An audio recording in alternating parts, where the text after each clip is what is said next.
शिक्षक दिवस पर मदरसा आधुनिकीकरण के अंतर्गत जो अध्यापक गण हैं, सिवहारा ज़िला बिजनौर उत्तर प्रदेश की एक मीटिंग यहाँ संपन्न हुई, जिसमें इन मदरसा टीचर्स का दुख और दर्द झलका।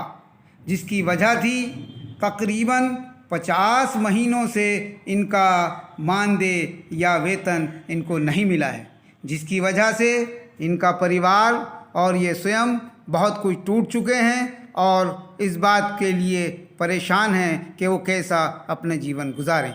आइए देखें क्या कुछ कहा गया। आज हम लोग एक मजदूर से भी बुरी ज़िंदगी गुजार रहे हैं। आज हमारे घर में खाने पीने के बिलाले पड़ गए। हमारे बहुत सारे साथी यहाँ तक कि आत्महत्याएं भी कर ली है और मुफलिसी के दौर से उनको परेशानी आकर वो इंतकाल भी फरमाएगा। अल्लाह ताला उनको जन्नत फिरदौस आला मुकाम अता फरमाए। हमारे समझ में ही नहीं आ रहा कि केंद्र सरकार हमसे चाहती क्या है।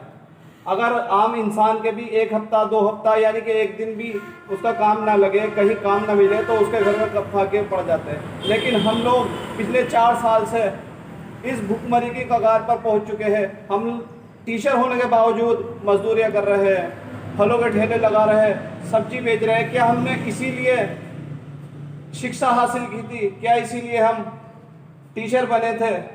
आज हम इसीलिए सिवहारा ब्लॉक में सरकार के प्रति अपनी नाराज़गी जाहिर हाथ पर काली पट्टी बांधकर कर रहे हैं कि सरकार जल्द से जल्द हमारी समस्याओं का समाधान करते हुए हमारे लिए जो बचा हुआ हमारी तनख्वाहें रुकी हुई है पिछले 4 साल से, उसको जल्द से जल्द हमें देने की अपील करते हैं राष्ट्रपति से भी और प्रधानमंत्री से भी कि हमारी समस्याओं का समाधान करते हुए हमारा मानदेय हमें जल्द से जल्द दिया जाए। शिक्षक दिवस पर जो है हमारी तक लगभग 50 में से तनख्वाह नहीं मिल पाई है। उसमें नए से नए बहाने गवर्नमेंट करती है और नई से नई चेकिंग हमारे लिए रखती है। बड़ी परेशानी का सामना गुजार हो रहा है हमारा। नई से नई चेकिंग करना, अपने डॉक्यूमेंट्स जमा करना, तमाम परेशानी से हमारे रूबरू करा रही है, लेकिन तनख्वाह देने का कोई नाम नहीं ले रही है। बड़ी परेशानी का सबब है इस टाइम। हमारी पूरी तरह कमर तोड़ रखी है। कहाँ से खर्चा करें, क्या करें, किसी से कुछ बता भी नहीं सकते, कह भी सकते। किसी से कुछ कहते हैं तो वो कहते हैं भाई तुम झूठ बोल रहे हो। अब क्या करें इसमें। शिक्षक दिवस पर आज मौजूद हैं आधुनिकीकरण मदरसा के शिक्षक, जिनको तकरीबन 50 महीनों से वेतन नहीं दिया गया है और वो इसके लिए अपना विरोध प्रकट करने के लिए, जैसा कि आप देख रहे हैं कि काली पट्टियां बांध करके अपना विरोध प्रकट कर रहे हैं। तो आज हम अभी इन्होंने मीटिंग की और अपना विरोध प्रकट किया। सरकार को के लिए ये कहा कि वो उनका बाकी का जो वेतन है वो जारी करे, तुरंत जारी करे और उसकी रुकावटों को दूर करे। आइए हम इनसे बात करते हैं कि किस तरीके से 50 महीने से शिक्षक परेशान हैं कि इनका वेतन न मिलने से और किस तरीके से ये पढ़ा रहे हैं। मास्टर साहब, आप बताइए कि किस तरीके से जो है 50 महीने से आप लोगों को वेतन नहीं मिला, फिर भी आप पढ़ा रहे हैं। अब आप क्या चाहते हैं और आगे को क्या आपका प्रोग्राम है? सबसे पहले तो मैं शिक्षक दिवस पर सभी आपका नाम जानना चाहूँगा। मैं उबैदुर रहमान जी, अब मदरसा आधुनिकीकरण शिक्षक हूँ। सर, सबसे पहले तो मैं शिक्षक दिवस पे सभी अपने शिक्षकों को बधाई देना चाहता हूँ। उसके बाद मैं सरकार से विनम्रतापूर्वक आग्रह करता हूँ कि जो हमारा लगभग 50 माह से रुका हुआ वेतन है, उसके बावजूद भी हम दिन रात एक करके अपने मदरसों में अपने गरीब तबके को उचित तरीके से तन मन धन के साथ में बच्चों को पढ़ा रहे हैं। घर घर जाके बच्चों को बुलवा के आज भी इस कार्य को अंजाम दिया जा रहा है, लेकिन सरकार हमारे प्रति आंखें मूंद कर बैठी है। हम अब इस सोई हुई सरकार को जगाना चाहते हैं और अपने सभी शिक्षकों की ओर से हम आग्रह करते हैं कि जो हमारा रुका हुआ वेतन है शीघ्र उसे जारी कर दिया जाए, ताकि हमारे परिवार इस संकट से उभर सके और हमारे बच्चे भी और स्कूल के शिक्षकों की भांति अच्छे स्कूलों में पढ़ सके। इसी के साथ मैं अपने बच्चों को विराम बहुत बहुत शुक्रिया कि आपने बताया कि बड़ा संकट बना हुआ है और बच्चों की पढ़ाई लिखाई से लेकर घर का परिवार तक चलाने में दिक्कत आ रही है। तनवीर साहब, आप क्या कहेंगे कि किस तरह के हालात हैं और सरकार क्यों नहीं देना चाह रही है आप लोगों का वेतन?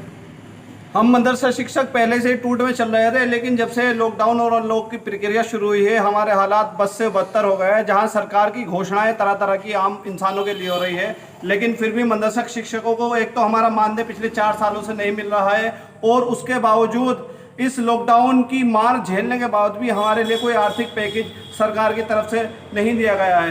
हमारा प्रधानमंत्री और राष्ट्रपति से यही निवेदन है कि वो हमारा जल्द से जल्द मानदेय को जारी करने की कृपा करें।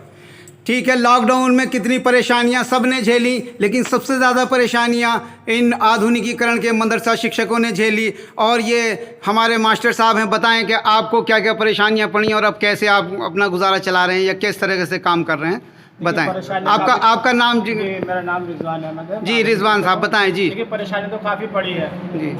खाने में परेशानी, अब आम को दूसरा जो काम करा करते थे वो काम नहीं कर सकते थे, जो और परेशानियाँ मेरी बढ़ चली खाने पीने की, हम कहाँ से लाते हैं क्योंकि हमारे पास पैसे नहीं थे। सरकार हमारी लगभग 50 महीने तनख्वाह नहीं दे पा रही है। उसके बाद नए से नए प्रोसेसर रख रही है कि ये अब ये चेक इन होगी, अब ये चेक इन होगी, उसके बाद देंगे, नए से नए बहाने रखती है, लेकिन तनख्वाह देने का नाम कोई नहीं दे रही है अभी तक। बड़ी परेशानी हुई हमें लॉकडाउन में। मैं सरकार से गुजारिश करता हूँ वो जल्द से जल्द हमारा मानदेय जारी करें।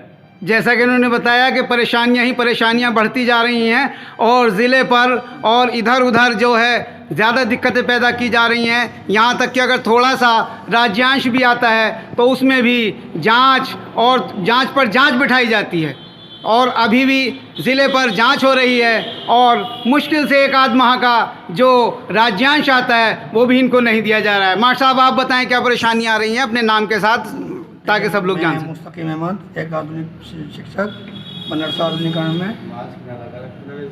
देखिए जैसा कि सभी लोगों ने बताया कि लॉकडाउन के ज़रिए से हमें दिक्कतें आ रही हैं। हमारा 4 साल से मानदेय नहीं मिल रहा है। मैं भी एक छोटी सी दुकान चला रहा हूँ। मैं क्या करूँ, जब मुझे तनख्वाह नहीं मिलेगी तो मैं अपने बच्चों का परिवार को गुजारा कैसे करूँ। लेकिन दुकान के साथ साथ आप बच्चों को तो पढ़ा रहे होंगे। हम लगातार बच्चों को पढ़ा हाँ, रहे हैं, बच्चों को तो पढ़ा रहे हैं आप। लेकिन जी, हमारे ऊपर पारिवारिक दबाव, मतलब पार्ट टाइम में आप थोड़ा सा जी, कुछ कर रहे हैं ताकि बच्चों का खर्चा चल सके। जी जी चल सके। जी। और हमारे ऊपर जो है पारिवारिक दबाव डाला जा रहा है। हमारा परिवार जो है दबाव डाल रहा है कि आगे जब तनख्वाह नहीं मिलती और आपको वेतन नहीं मिल रहा तो आप क्यों पढ़ा रहे हैं। लेकिन हमने इन सब बातों को झेलते हुए हम अभी लगातार जो है पढ़ा रहे हैं, लगातार बच्चों के प्रति हम अपनी जो ड्यूटी है बराबर अंजाम दे रहे हैं। तो ऐसी जब हमारी हालत है तो हम सरकार से यही आग्रह करना चाहते हैं कि हमारा जो रुका हुआ मानदेय है वो जल्द से जल्द जारी करे और जिससे हमारी जितनी भी समस्याएं हैं पारिवारिक, आर्थिक और सामाजिक, वो सभी का जो है जल्द से जल्द निदान हो सके। धन्यवाद। मास्टर साहब ने बताया